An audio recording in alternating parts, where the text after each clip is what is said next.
all the farmers see is that scorpions come out of rice fields, so therefore they think that the rice fields are the origin of the scorpions. So, therefore it says that the woman as the material cause supplies the body of the soul, and as the efficient cause she gives birth to the child. But although the woman appears to be the material and efficient cause of the child, originally the Purusha, the male, is the cause of the child.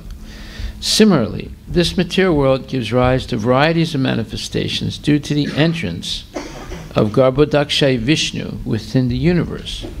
He is present not only within the universe, but within the bodies of all living creatures, as well as within the atom. We understand from the Brahma Samhita that the Supersoul is present within the universe, within the atom, and within the heart of every living creature. Therefore, the theory that matter is the cause of the entire cosmic manifestation cannot be accepted by any man with sufficient knowledge of matter and spirit. So, the problem what scientists have is when they cannot see something and measure it, and therefore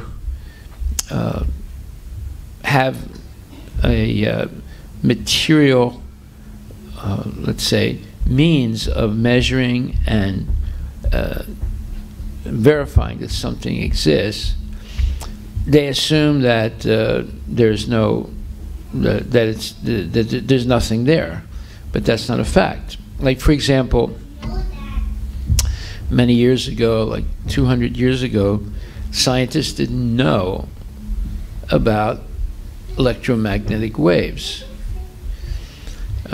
They saw lightning, like Benjamin Franklin understood that there's such a thing as static electricity in nature, but they didn't know about how to release or how to control that static electricity that's in nature. Later on,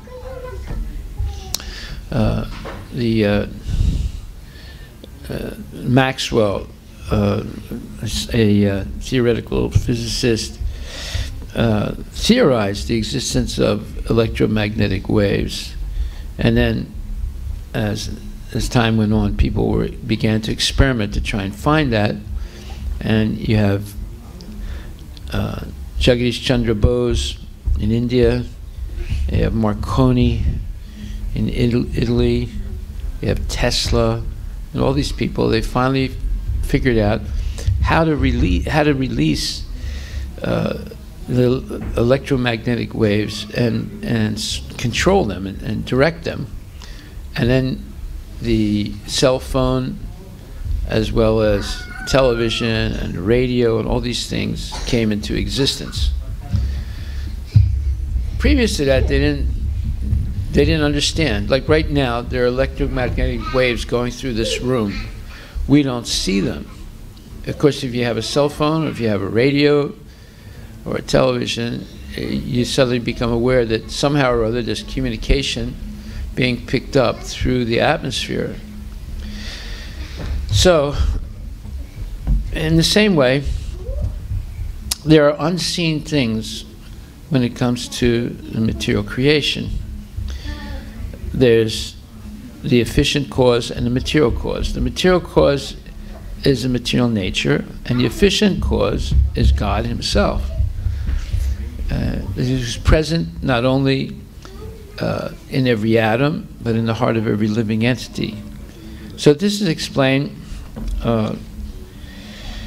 in the Vedic scripture, especially the Brahma Samhita, where it says that the Supersoul is present within the universe, within the atom, and within the heart of every living creature. Therefore, the theory that matter is the cause of the entire cosmic manifestation cannot be accepted by any man with sufficient knowledge of matter and spirit. Materialists sometimes give the argument that a straw eaten by a cow produces milk automatically. So material nature, under different circumstances, produces varieties of manifestations. Thus, originally, matter is the cause. In refuting this argument, we may say that an animal of the same species as the cow, namely the bull, also eats straw like the cow, but does not produce milk. Under the circumstances, it cannot be said that straw in connection with a particular species produces milk. The conclusion should be that there is superior management, as confirmed in the Bhagavad Gita, 9th chapter, 10th verse, where the Lord says, Maya dakshena prakriti suyate satcharachanam. This material nature is working under my direction, O Arjuna, and it is producing all moving and unmoving things. The Supreme Lord says, Maya dakshena, under my superintendence.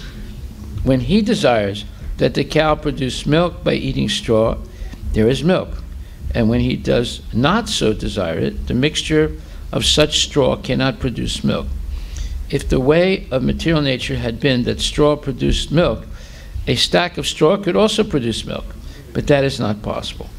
And the same straw given to a human female also cannot produce milk. That is the meaning of the Bhagavad Gita statement that only under superior orders does anything take place. So we see also, this is a fact. You can take the internet, for example. We're using the internet, but at any time it could be shut off. And you might have all the equipment to connect, but it won't work, right? Because it's being controlled by superior agencies, ultimately the United States. So matter itself has no power to produce independently. The conclusion, therefore, is that matter, which has no self-knowledge, cannot be the cause of the material creation. The ultimate creator is the Supreme Personality of Godhead. Well, this is the fact that everything is intelligence-driven in this world. So, therefore, if we say that matter organizes itself in some mysterious way, that is a nonsensical idea. And there's no proof of it anywhere. So there has to be a supreme, we see that whenever there's some great, like saying, invention or great building that's built, or an airplane or something like that, it didn't happen by itself. It was intelligence-driven. So if matter were accepted as the original cause of creation, all the authorized scriptures in the world would be useless. For in every scripture, especially the Vedic scriptures like the Manusmriti, the Supreme Personality of Godhead is said to be the ultimate creator. The Manusmriti is considered the highest Vedic direction to humanity. Manu is the giver of law to mankind, and in the Manusmriti, it is clearly stated that before the creation, the entire universal space was darkness, without information and without variety, and was in a state of complete suspension, like a dream. Everything was darkness. The Supreme Personality of Godhead then entered the universal space, and although he is invisible, he created the visible cosmic manifestation. In the material world, the Supreme Personality of Godhead is not manifested by his personal presence, but the presence of the cosmic manifestation in different varieties is the proof that everything has been created under his direction. He entered the universe with all creative potencies, and thus he removed the darkness of the unlimited space. So, therefore, there are ways of explaining this. Like, for example, you can say that God is the first mover of things. You know, matter on its own cannot self-generate, and it cannot move. It's only when it's pushed by an intelligent person that it begins to move, and it takes different shapes under the guidance of superior intelligent people. The form of the Supreme Personality of Godhead is described to be transcendental, very subtle, eternal, all-pervading, inconceivable, and therefore non-manifested to the material senses of a conditioned living creature. Well, see, this brings up an important point, is that creation proceeds from subtle to the gross. Like, for example, how is a child conceived? At first, it's unseen.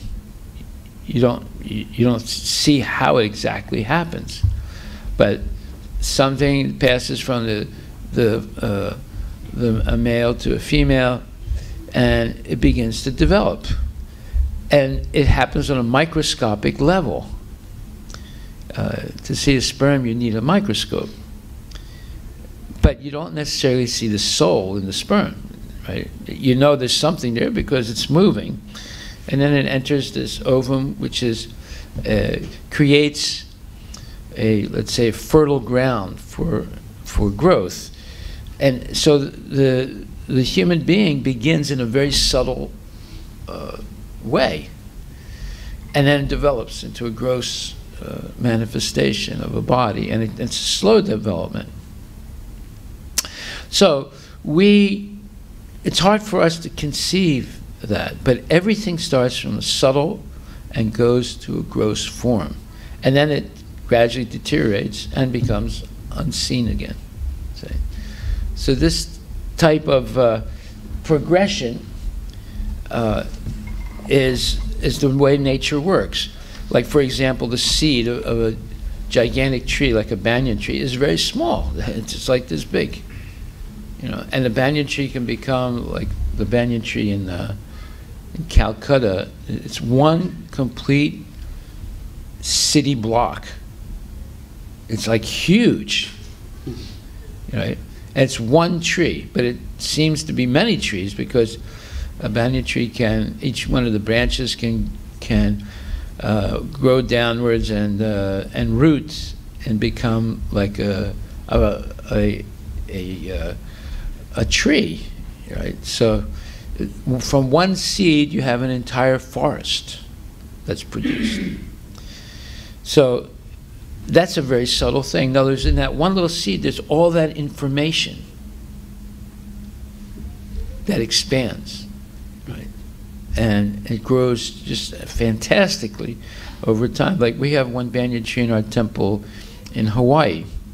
It has to be trimmed all the time because it just keeps growing and growing. So unless it's trimmed, in other words, the branches grow out and then they drop, and then they root. So, huh? And then it keeps spreading and... It keeps spreading and spreading, yeah. And you can't, you have to purposely stop it, otherwise it takes over the whole property. So imagine how powerful that one little seed is. And the seed is no bigger than this, right? Now, the seed of a human being is microscopic, and Krishna is in the heart of the living entity. So the living entity, the size, according to Bhagavad Gita, the size of the soul is 1/10,000th the tip of a hair, and Krishna enters into the heart of the living entity of the soul.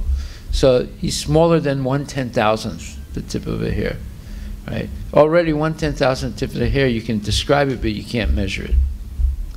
It's invisible in a sense, and smaller than that it's inconceivable, but yet it exists. So therefore, the Bhagavad Gita explains in 9th chapter. It says that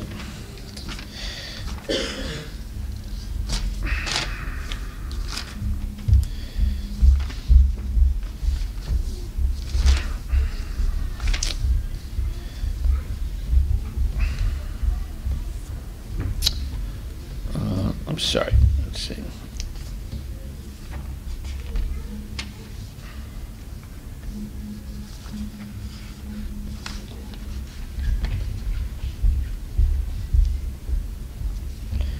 One second. Yeah, it says, Pakritim swam avastabhya Vishwajami punak puna Bhutagramam imam krishnam Avasam Pakritir Vasat. 9th chapter, 8th verse. The whole cosmic order is under me. Under my will, it is automatically manifested again and again, and under my will, it is annihilated at the end. So, this means that everything we see happening in material nature is controlled, and its origin is Krishna. It's controlled by God, and He's the origin of everything. And in the purport or commentary to this verse, it says, this material world is the manifestation of the inferior energy of the Supreme Personality of Godhead. This has already been explained several times. At the creation, the material energy is let loose as the Mahat Tattva, into which the Lord, as his first Purusha incarnation, Mahavishnu, enters.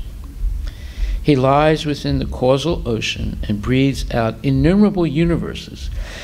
Into each universe, the Lord again enters as Garbhodakshayi Vishnu. Each universe is in that way created. He still further manifests himself as Shirodakshayi Vishnu, and that Vishnu enters into everything, even into the minute atom. This fact is explained here. He enters into everything. So this is gives an idea of the incredible energy of the Lord. And it's hard to imagine that an individual could be so powerful and be able to expand himself infinitely like this. And therefore, we who live in such a limited time-space module, when we hear this, it sounds like a fairy tale. Because we can't even come close to imitating this. Right? But yet, on observing the universe itself, it's proof that there is a superior intelligence guiding everything and controlling everything. Now, as far as the living entities are concerned, they are impregnated into this material nature, and as a result of their past deeds, they take different positions. Thus, the activities of this material world begin. The activities of the different species of living beings are begun from the very moment of the creation. In other words, in the Vedic version, there is a stark difference from Darwin's theory of the origin of species. Darwin's theory of origin of species is that species developed over a long, long period of time through a process of trial and error, and then they mix in some modern gene and mutation concept also. Darwin never talked about that, but the modern evolutionists do. But according to the Vedas, everything happened in the beginning. All the species were produced in the beginning under the supervision of Krishna. And then living entities, according to their karma from their previous life, appeared in different species. That's why there's 8,400,000 different species in the universe. And what's interesting is only the scientists on the Earth have only recognized about 1.2 million species, right? You read that, right? But the Vedas speak about the species in the whole universe. Okay, so then it says, men, animals, beasts, birds, everything is simultaneously created, because whatever desires the living entities had at the last annihilation are again manifested. It is clearly indicated here by the word avasam that the living entities have nothing to do with this process. Yeah, no one can remember choosing to be born. No one knows why they have a particular type of body. No one understands why there are all these different species.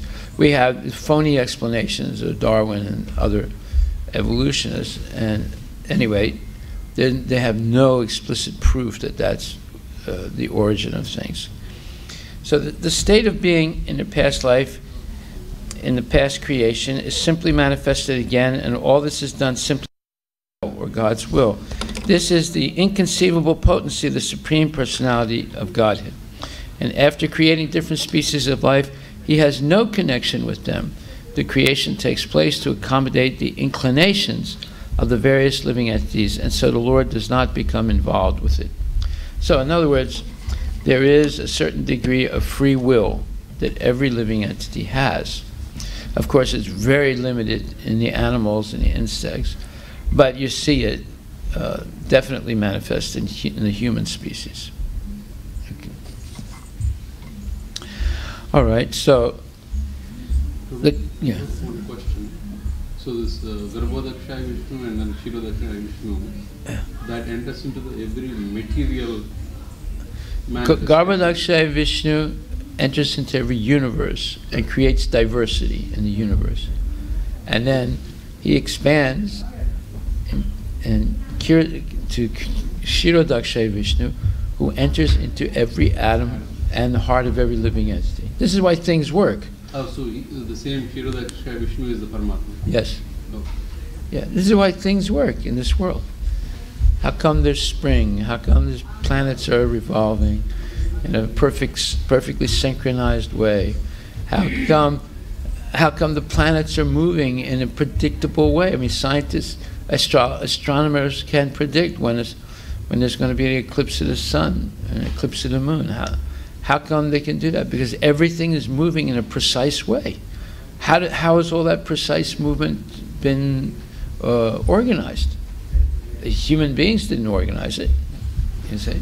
So, like for example, let's say you were a caveman and somebody dropped a cell phone into your cave, and all of a sudden you see this cell phone, and you're looking at it.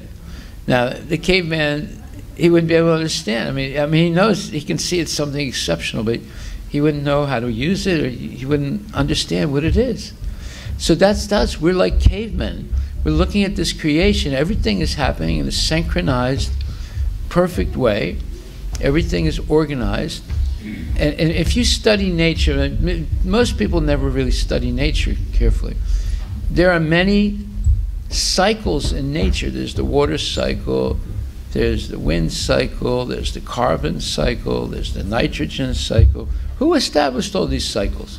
They're perfectly synchronized, and they're maintaining the self-sufficiency of nature. Nature keeps renewing itself because of these cycles, right? We're completely oblivious to this. And we believe that man can actually influence these cycles as if we can interfere with their functioning. It's not a fact. They would talk about global warming, and we're talking about carbon this and carbon that. But this is child's play. Nature is self-sufficient. You cannot destroy it. Okay? Man can only destroy what man has produced, like a building, a car, a boat, a tunnel. Those things can be destroyed. You can't destroy nature. It's self-sufficient, and it's being maintained by God, by superior intelligence. We can, it's just like the following. Let's say, like, for example, under the British, India was very well organized. And then when the British left, what happened? Disorganization or organized chaos happened in India, right? Like, for example, you can hardly breathe the air in Delhi anymore. And Calcutta also. I mean, the air quality is horrible. So many people have asthma, and they have breathing problems, and so people can ruin their own environment, but they can't destroy nature. Nature's going on regardless of all the carbon imprint of human beings. It's still going on. It's still renewing itself, and it cannot be let's say, destroyed. It can be maybe disturbed a little bit, but not in any significant way. But people can ruin their own, let's say, small environments that they produce, like the city of Delhi with its air quality, or Chennai, they have flooding there because they build in areas that are below sea level. So they can ruin their own habitats, right? But they can't destroy nature. Nature will go on in spite of all. Why? Because man didn't create nature.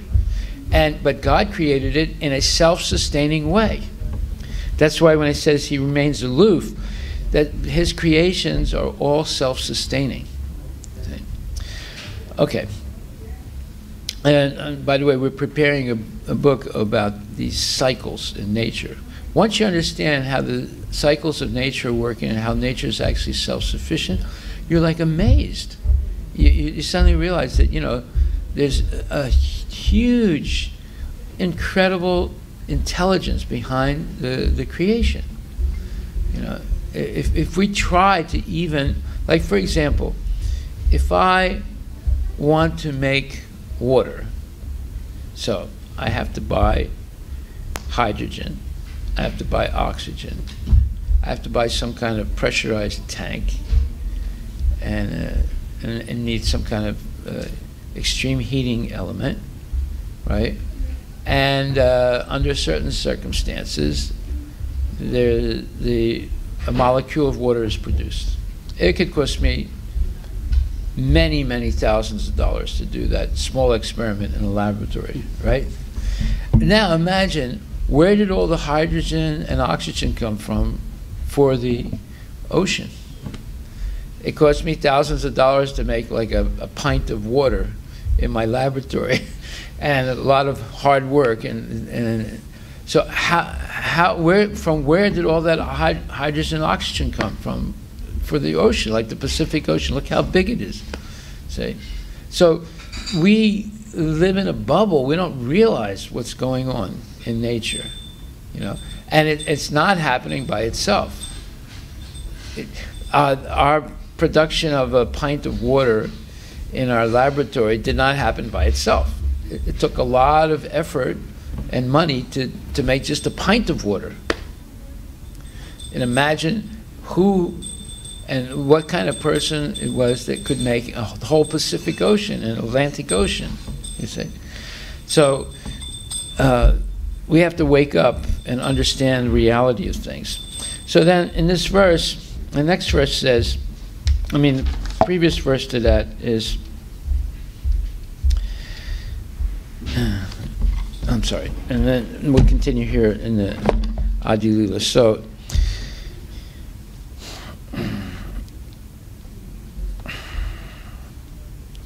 okay. The cosmic manifestation is one of the diverse energies of the Supreme Personality of Godhead. As a spider secretes saliva and weaves a web by its own movements, but at the end winds up the web within its body, so Lord Vishnu produces this cosmic manifestation from his transcendental body, and at the end winds it up within himself. All the great sages of the Vedic understanding have accepted that the Supreme Personality of Godhead is the original creator. So here, we can study nature and learn a lot about God and the creation. You can study a spider. A spider uses its own saliva to make its web, and the web is a fantastic geometric design. How's the spider doing that? You know, I mean, you can study geometry, you know, and then if you look carefully at a spider's web, it's a geometric construction, right? So where does it get the intelligence to do that? And it's doing it with its own saliva. And then it is capable of reabsorbing that saliva. Just like you could spit out a little saliva and you could bring it back into your mouth. That's what the spider does, right? So the creation, and that's a creation process for the spider. It creates its own spider web from its own saliva, and then it can reabsorb it.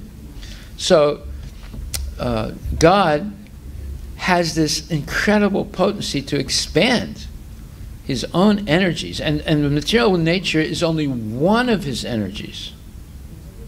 And look at the nature, you know. You can see it through a microscope, and you see whole universes in the microscopic world. And then you see with the telescope, you see a gigantic universe. It's beyond our imagination, the distances in this universe and the different gigantic, planets and so forth. And therefore, and this is only one of the energies of God. And this is only one of myriad universes that God has created. So, even the creations that humans have done, we have to see that as the empowerment of the God, because well, the intelligence, because of Krishna gives the intelligence to do these things. right. Exactly. Basically, they're like Lego constructions, but they're still wonderful in a sense. But they're nothing compared to the universe. Nothing at all. So, and he's doing it with his own energy, and he winds it up. See, he reabsorbs everything at the end of one material creation, and then he expands it again. And all the living entities see that he has three major energies. He has his internal potency, his marginal potency, and his external potency. The external potency is the material nature. The marginal potency are living entities like us. And the internal potency is the potency of the spiritual world, where he's engaged in eternal pastimes with his loving devotees. So, by studying the spider, you can see how things happen. Like, for example, the human body is like a factory.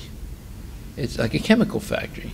So the human body is producing nails and hair and eyelashes and saliva and mucus and blood and marrow and bone and stool and urine and wax and tears and perspiration, and it just keeps going. The list keeps going on and on. It's like DuPont, It's like it's a chemical factory. It's producing all these chemicals. They're making ovum and sperm and this and that, and so Krishna has a universal body that encompasses the entire creation, and from that body, everything is produced. Oceans are the perspiration of the Lord, mountains are the bones of the Lord, and so forth. This is described in the Srimad Bhagavatam. So, just like our body is producing so many things, Krishna's body is producing everything. Right? Because, and the question is, we don't even understand how it's happening. Like, up until today, scientists have not been able to reproduce blood. They can reproduce parts of it, but they can't reproduce the whole thing. By the way, whoever finds a way to produce blood would become the richest person in the world, richer than even the IT guys. Right? But no one's ever been able to do it. Why? There's something mysterious about it. The human body, your body, my body, produces blood. It's called, and it's by a process of fusion. Now, this word fusion is a very interesting word, because it's a mysterious thing. We usually see things in terms of explosions, but you're talking about a fusion. It's like an imploding thing that produces something living, right? And how it works exactly, we're not sure. The scientists believe that the energy emanating from the sun is produced by fusion, and they have this project called ITER, or ITER, and they're trying to produce a fusion factory where they produce cheap energy, like the sun's energy, right? Now, they started in the 1970s, and they hope by 2040 or 50 they will finish the project and produce cheap energy. Now, they have 35 countries participating and about 5,000 scientists. Right?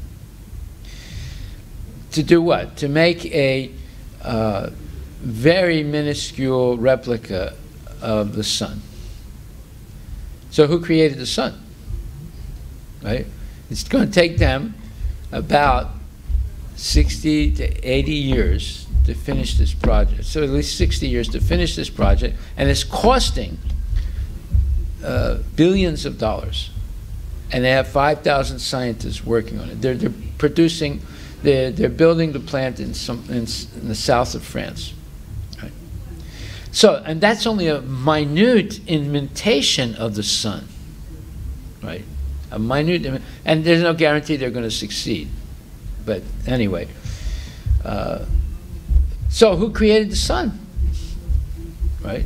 The sun it seems to be an unlimited source of energy, and it's energizing the whole universe.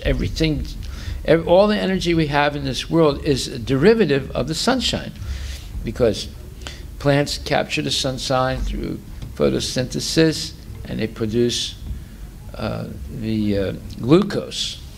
And then the glucose is transformed into a more stable form of a complex sugar, right?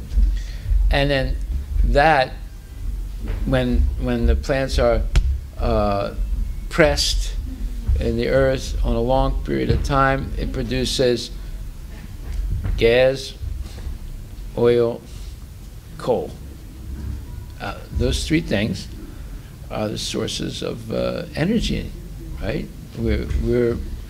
And then the sun also is the cause of wind. It's the cause of rivers and currents. And so energy is produced by, coal, oil, gas. It's also produced by wind. It's also produced by water. And all of that is coming from the sun in different ways. So, who produced the sun? Right? We're trying to reproduce it in a very minor, small scale in the south of France, in a fusion reactor or some kind of fusion machine. And it's costing so much money and so many people working on it to try and make it, and it's taking a long time to do.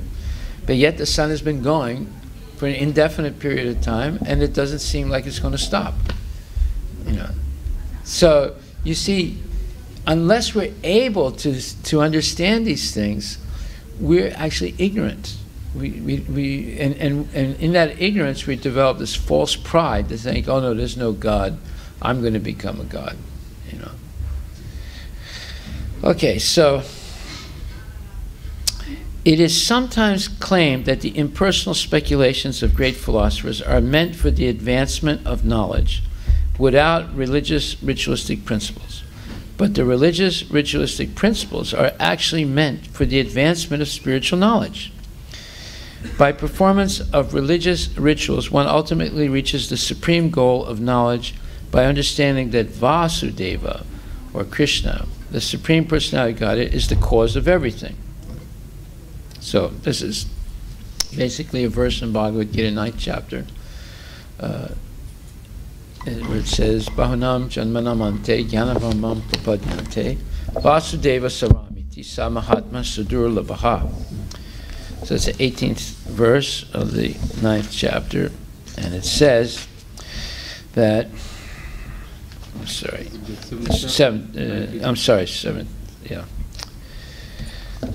19th chapter, verse the 7th chapter, sorry. And it says that after many, many births, when one comes to knowledge, they realize Vasudeva, or Krishna, is everything. After many births and deaths, he who is actually in knowledge surrenders unto me, knowing me to be the cause of all causes and all that is. Such a great soul is very rare.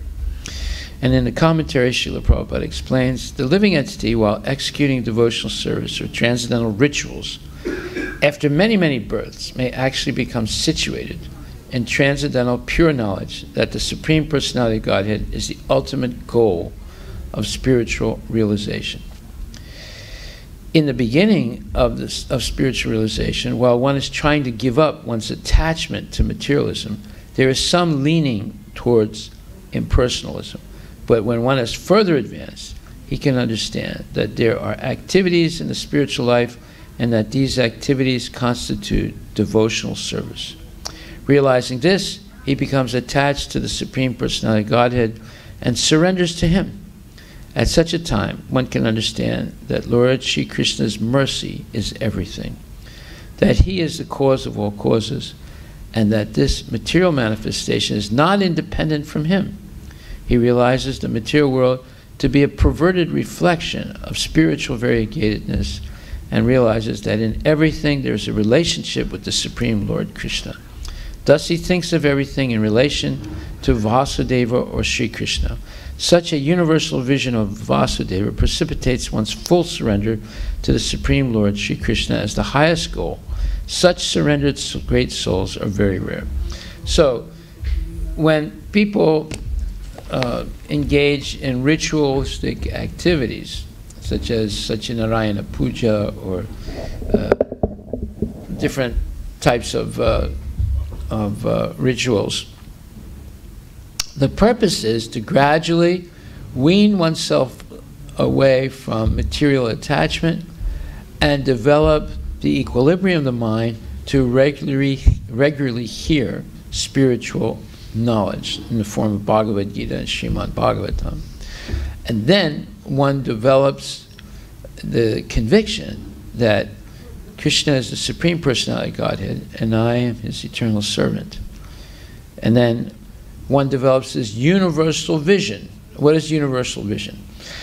Sahasra Sirsa Purushaha Sahasraksha Sahasrapad Sabumim Vishwato Vritva Tistad Dasangulam Purushai Vedam Sarvam Yad Bhutam Yachcha Bhavyam Uttam Ritat Vaseya Sano Yad Anenat Tirohati. So these are the first two stanzas, verses of the Purusha Sukta, and it's quoted in the Sritasvatara Upanishad. And this means that Krishna is all that was and all that will be. He is Lord of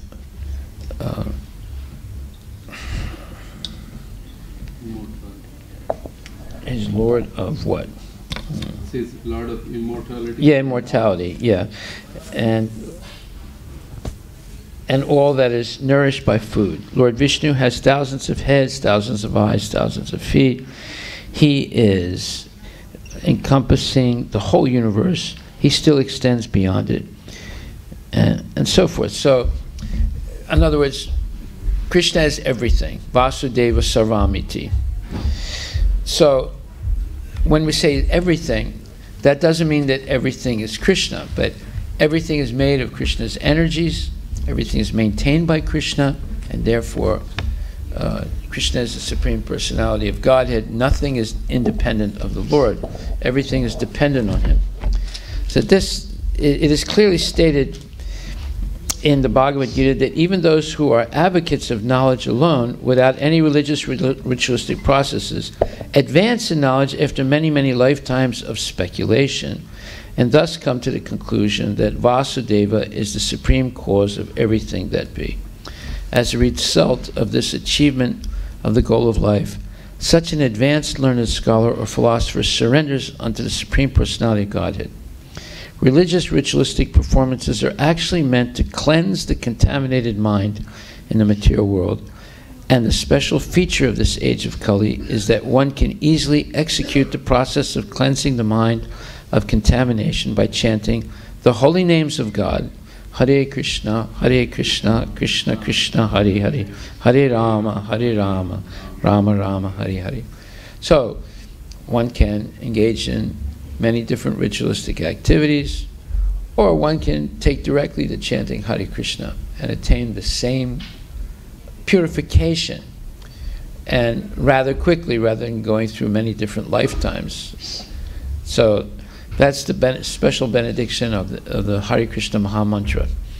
The whole idea is that as one becomes detached from material lust, greed, anger, madness, illusion, envy, and their heart becomes pure and soft, then their attraction to Krishna develops. They understand their real existential position as the eternal servant of the Lord, and at that point they become perfectly self-realized and engaged wholeheartedly in the Lord's service. A Vedic injunction states, Sarve Veda Yat Padam Amananti, in the Katha Upanishad 1.2.15. All Vedic knowledge is searching after the Supreme Personality of Godhead. Similarly, another Vedic injunction states, Narayana Para Vedaha. The Vedas are meant for understanding Narayana, the Supreme Lord. Similarly, the Bhagavad Gita also confirms, Vedaischa sarviraham eva vedya. By all the Vedas, Krishna is to be known. Therefore, the main purpose of understanding the Vedas, performing Vedic sacrifices, and speculating on the Vedanta Sutra is to understand Krishna. Accepting the impersonalist view of voidness, or the non-existence of the Supreme Personality of Godhead, negates all study of the Vedas. And what's very ironic is that the impersonalists claim that they are Vedantists, right? They have the exclusivity of the Vedanta, but actually they violate the very basis of the Vedanta, which is to know Krishna. Vedaischa sarviraham eva vedya. So, accepting the impersonalist view of voidness or the non-existence of the Supreme Personality of Godhead negates all study of the Vedas. Impersonal speculation aims at disproving the conclusion of the Vedas. Therefore, any impersonal speculative presentation should be understood to be against the principles of the Vedas or the standard scriptures. Since the speculation of the impersonalists does not follow the principles of the Vedas, their conclusion must be considered to be against the Vedic principles. Anything not supported by the Vedic principles must be considered imaginary and lacking in standard proof. Therefore, no impersonalist explanation of any Vedic literature can be accepted. Well, if we look, for example, at the Ishopanishad, in the Ishopanishad is a very important, there are two very important verses, and they say that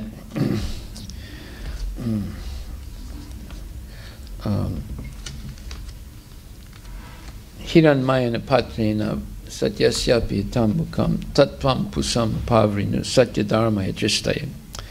O my Lord, sustainer of all that lives, your real face is covered by your dazzling effulgence. Kindly remove that covering and exhibit yourself to your pure devotee. And then the next verse, that's mantra 15, the next verse says, Pusan ekase yama surya prajapatya vyuha rasmin samahateja yatte rupam kalyana tamam tate pasyami yosavaso purushaha sohamasme. O my Lord, O primeval philosopher, maintainer of the universe, O regulating principle, destination of the pure devotees, well-wisher of the progenitors of mankind, please remove the effulgence of your transcendental rays so that I can see your form of bliss. You are the eternal Supreme Personality of Godhead, like unto the sun as am I. So, both of these verses are indicating that God's form is shielded by this effulgence that's emanating from his body. And in order to get past that blinding effulgence, just like, the sun, the light coming from the sun is blinding.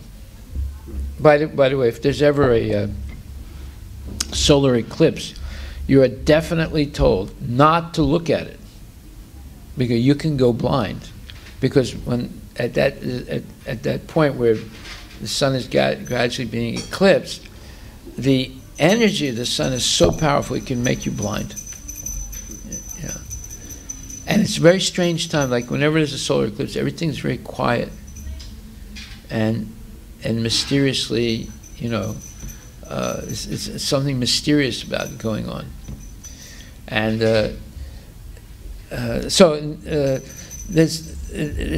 Upanishad is saying that your real face, O Lord, is covered by your dazzling effulgence. So this Brahman effulgence is coming from the body of Krishna. And unless we supplicate Krishna with devotion and surrender, we'll never be able to get past that effulgence. And this is explained in Bhagavad Gita also. So we just read the 2 verses that explain that in the Upanishad. In the Bhagavad Gita, Krishna also says in the 7th chapter that he says,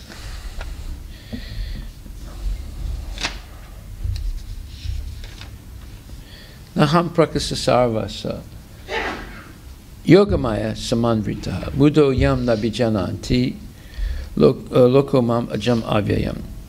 Krishna says, I am never manifest to the foolish and unintelligent. For them, I am covered by my internal potency, and therefore they do not know that I am unborn and fallible. So, we are covered by Krishna's external potency called Maya, and Krishna is covered by his internal potency, which is called Yogamaya. Yogamaya is also, in a sense, the effulgence that's coming from his body, called the Brahmajyoti. So, in order to see God, first we have to rise above the influence of the modes of material nature and become free of Maya, of attraction to the glitter of the material world. Then we have to surrender completely to the Lord through devotion and pray to Him. Hiranmayana patrena satyasya piyatam mukham. Please remove that blinding effulgence coming from your body so I can see your smiling face. So we see it's not a simple thing. And here in the Bhagavad Gita it says, O my Lord, you are the maintainer of the entire universe, and devotional service to you is the highest religious principle. Therefore, I pray that you will also maintain me. Your transcendental form is covered by the Yogamaya. The Brahmajyoti is the covering of the internal potency. May you kindly remove this glowing effulgence that impedes my seeing your Satchitananda Vigraha, your eternal form of bliss and knowledge. The Supreme Personality of Godhead, in his transcendental form of bliss and knowledge, is covered by the internal potency of the Brahmajyoti, and the less intelligent and personalists cannot see the Supreme on this account. So, impersonalism is a dead end. And without the personal understanding of God, we don't see anything. We don't even understand the material nature. So how are we going to get free of it? Right? And then even if you get free of it, still you don't see Krishna. You have to completely surrender to the Lord. So therefore here it's saying, if one tries to nullify the conclusions of the Vedas by accepting unauthorized scripture, or so-called scripture, it will be very hard for him to come to the right conclusion about the absolute truth. So that unauthorized scripture is Mayavad philosophy. The system for adjusting two contradictory scriptures is to refer to the Vedas, for references from the Vedas are accepted as final judgments. In other words, this is what we do. Our basic approach to knowledge is Bhagavad Gita. So whatever is contrary to what Krishna says in Bhagavad Gita should be rejected as false knowledge, as fake news. It's not real. You see. So this acceptance of the authority of Krishna and his words is the basis of faith. Unless we have such faith in Krishna and his words, we remain a victim of our own ignorance and basically a puppet in the hands of Maya. And the proof of this is, if you ever study modern course in philosophy, I don't call it philosophy, I call it philosophy, you'll see that you get more confused than when you started. Because you read, this philosopher, Kierkegaard, and then you read Nietzsche, and then you read Sartre, and then you read Camus, and then you read you read Marx, and then there's also Freud, and then this one and that one. In the end, you're confused. And if someone asks you a question, you can't give a straight answer. You'll say, well, this one says that, and the other one says this, and the other one says that. Yeah, but what's the conclusion? The conclusion is we have to keep reading. So the final judgment is what's written in the Vedas, and the highest Vedas for us, meaning Vaishnavas, is Bhagavad Gita and Srimad Bhagavatam. Okay, so when we refer to a particular scripture, it must be authorized, and for this authority, it must strictly follow the Vedic injunctions. If someone presents an alternative doctrine he himself has manufactured, that doctrine will prove itself useless, for any doctrine that tries to prove that the Vedic evidence is meaningless immediately proves itself meaningless. So, therefore, let's say, for example, when probably in 1968, when the United States so-called landed on the moon, there were simulated pictures of the moon landing. I remember as a kid I was watching the television, and it looked like the moon landing, and you have these American spacemen walking on the moon, right? Well, Prabhupada saw that too with his devotees, and Prabhupada said they did not go to the moon. And devotees were like, what? Prabhupada, we're seeing it with our own eyes. He said, that's not the real thing. So how do you know that? He said, because it contradicts what the Vedas say about the moon. What do the Vedas say about the moon? The moon is a heavenly planet. It has beautiful gardens and rivers and things. They're saying there's just dust, there's no rivers, nothing, right? Just rock and dust. And Prabhupada said, well, look, even for me, for me to come from India to the United States, I had to go through so much trouble. I had to get visa, I had to go through immigration, and it's not an easy thing. He said, do you think you can just go to the moon like that? I can't even come from India to America without getting clearance from the government, my government, the American government. And you think you can just go to the moon, which is a superior planet to the Earth? He said, you have to have permission from the Chandra and his men. You can't just go there. And he said, secondly, he said, the moon is, according to the Vedas, is farther away than the sun. They're saying it's only 250,000 miles from the Earth, and the sun is 93 million miles from the Earth, right? He said, no, it's not a fact. They have not gone to the moon.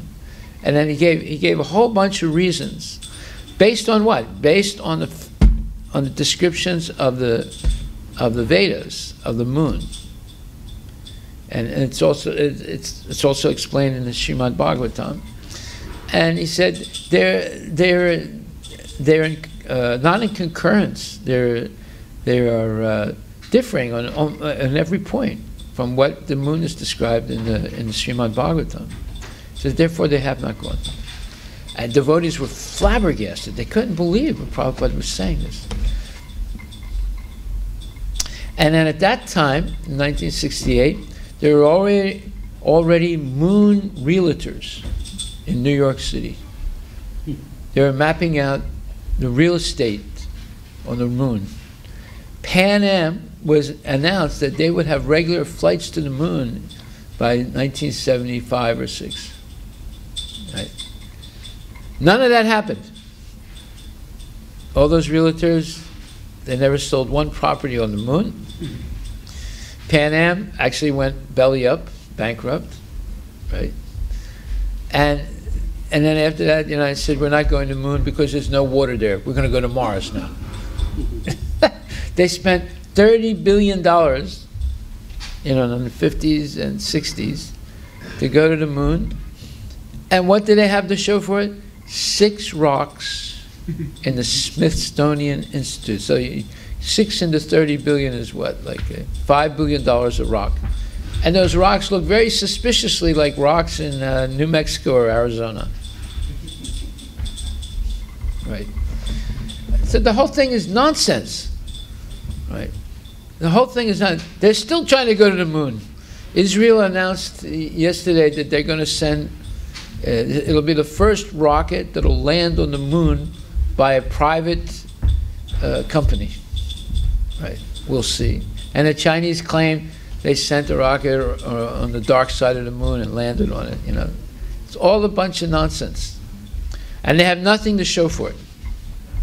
When Columbus so-called discovered America, then investors in Italy and Spain put out big-time money, built these boats, and got the crews and captain, and they sent one boat after another to this new continent, right, called the Americas, right? And they came back with gold, they came back with diamonds, they came back with this thing and that thing, and they became rich, right? What does the United States show for going to the moon? 6 rocks in the Smithsonian Institute. It's a bunch of nonsense. They have nothing to show for it, right? It's just a waste of money.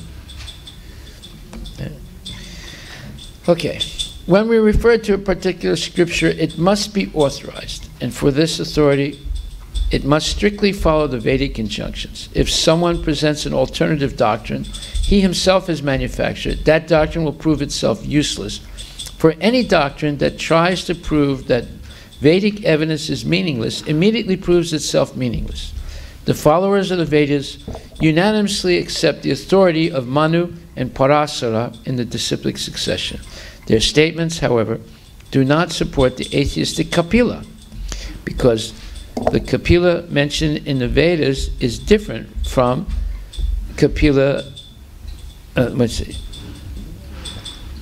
because the Kapila mentioned in the Vedas is a different Kapila, the son of Kardama and Devahuti. The atheist Kapila is a descendant of the dynasty of Agni and is one of the conditioned souls. But Kapila, who is the son of Kardama Muni, is accepted as an incarnation of Vasudeva. The Padma Purana gives evidence that the Supreme Personality of Godhead, Vasudeva, or Krishna, takes birth in the incarnation of Kapila and by his expansion of theistic Sankhya. So the atheist Kapila is presenting a non-theistic so-called Sankhya philosophy. And the real Kapila Deva, the son of Kardama Muni and Devahuti, is presenting the theistic Sankhya philosophy, which teaches all the demigods, and a Brahmana of the name of, the Padma Purana gives evidence that the Supreme Personality of Godhead, Vasudeva, takes birth in the incarnation of Kapila, and by his expansion of theistic Sankhya philosophy, teaches all the demigods and a Brahmana of the name Asuri. In the doctrine of the atheist Kapila, there are many statements directly against the Vedic principles. The atheist Kapila does not accept the Supreme Personality of Godhead. It says that the living entity is himself the Supreme Lord, and that no one is greater than him. His conception of so-called conditioned and liberated life are materialistic, and he refuses to accept the importance of immortal time All such statements are against the principles of the Vedanta Sutras. So, all the books in India that present Sankhya philosophy are the non-theistic philosophy of the atheist Kapila.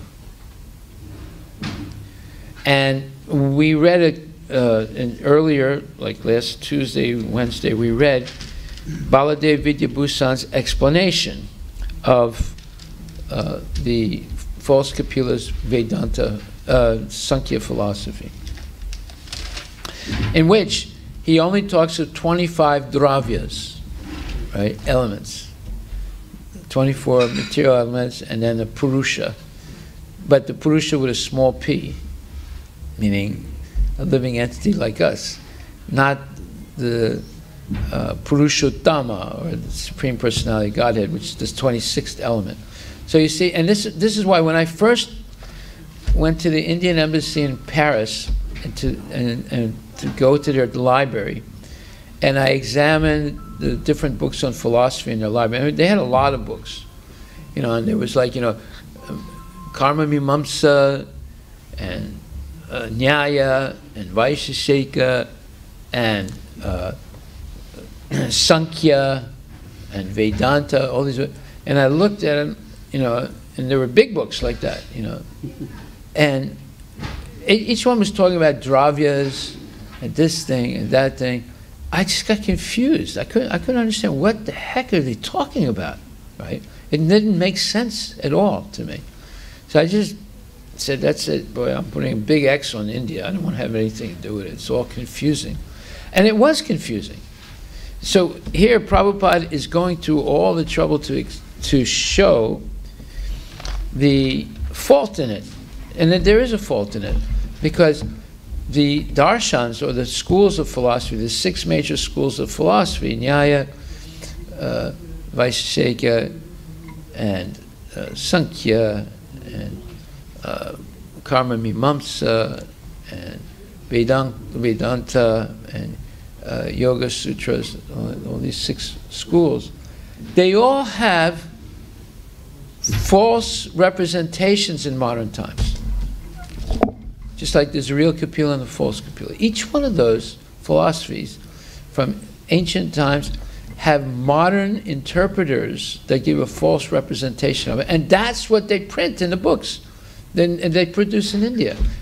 Prabhupada is the only one that I know of, and of course his guru, Bhaktisiddhanta Saraswati Thakur, that have given the correct explanation of the 6 different schools of philosophy with the original, let's say, authors of those, not the phony ones in modern times. So you see how confusing it is. You go and you think you're reading Sankhya philosophy, you're reading a bootleg version of it by the atheist Kapila, right? And it's atheistic. It's not theistic, it's atheistic. And basically, there's no difference between the atheistic Kapila's explanation of Sankhya and the modern scientists' atheistic approach to science. Right? Because both of them reject the existence of the Supreme Personality of Godhead. Both of them.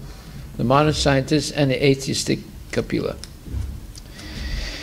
Okay, so this was one verse in the 6th chapter. We spent like almost a week on it.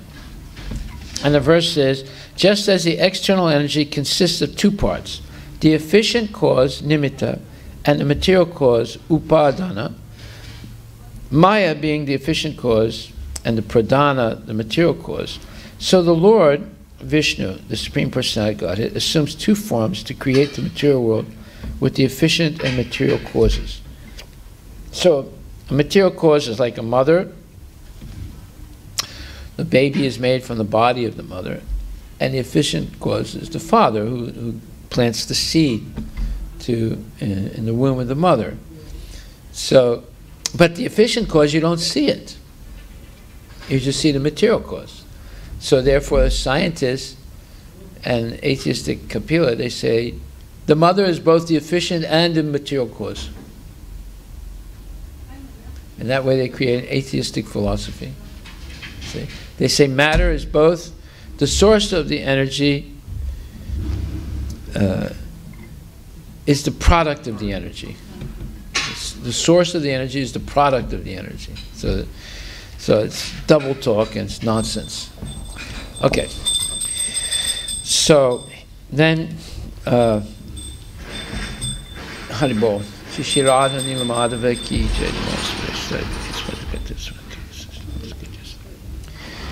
Lord Vishnu himself is the efficient or nimitta cause of the material world, and Narayana in the form of Shri Advaita is the material cause or upadana.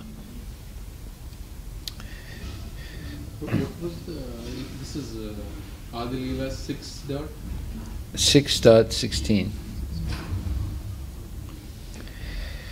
Lord Vishnu, in his efficient aspect, glances over the material energy, and Shri Advaita as the material cause creates the material world. So Advaita is Mahavishnu. And Krishna impregnates the jivas, the individual souls, into the material world. And it comes through Mahavishnu, through Garbhodaksha Vishnu, through Kshirodaksha Vishnu, into Lord Shiva's linga, and from Lord Shiva's linga into Durga's yoni, and now living entities are in the material world. It's a very interesting process, a very subtle process. Although the Sankhya philosophy accepts that the material ingredients are the cause, the creation of the world never arises from dead matter. The Lord infuses the material ingredients with his own creative potency. Then, by the power of the Lord, creation takes place. In the form of Advaita, he infuses the material ingredients with creative energy. Therefore, Advaita is the original cause of creation. So Advaitacharya is Mahavishnu in the spiritual world, but also he is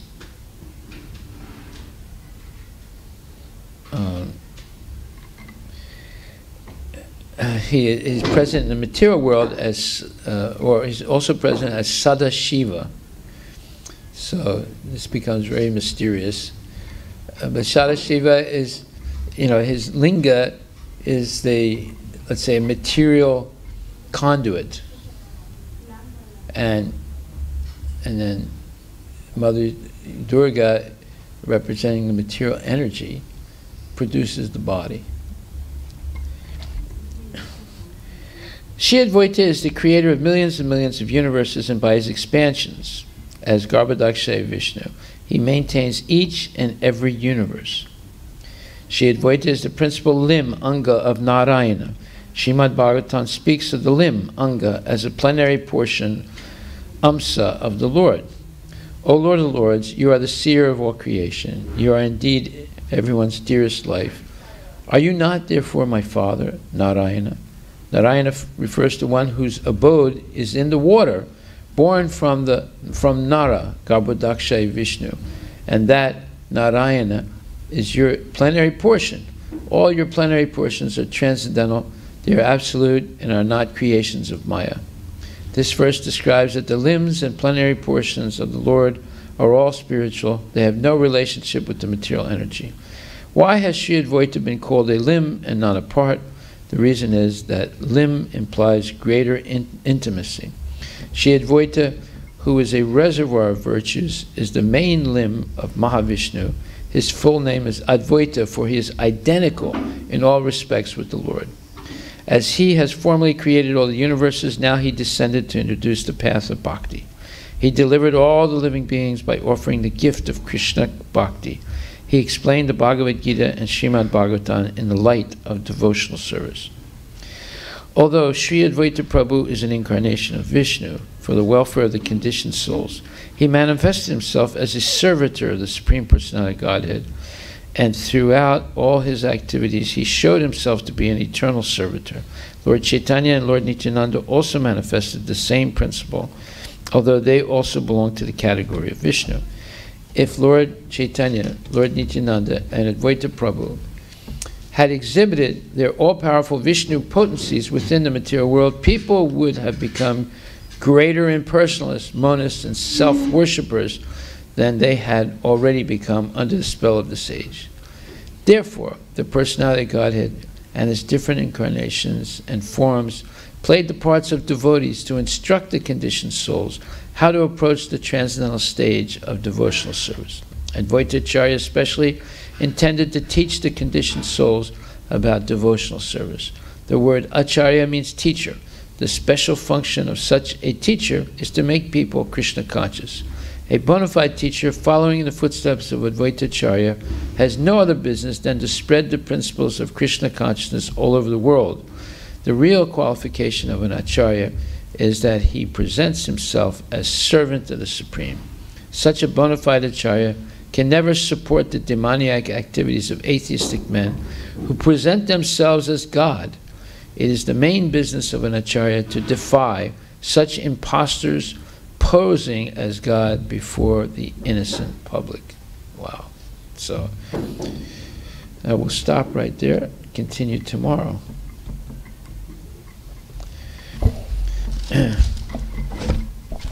So we're discussing basically the Panchatattva. Lord Chaitanya, Lord Nityananda, Advaita Acharya, Gadadhar Pandit, and Srivas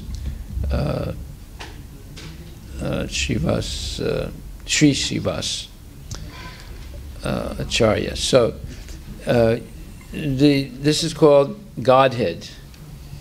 You know, there's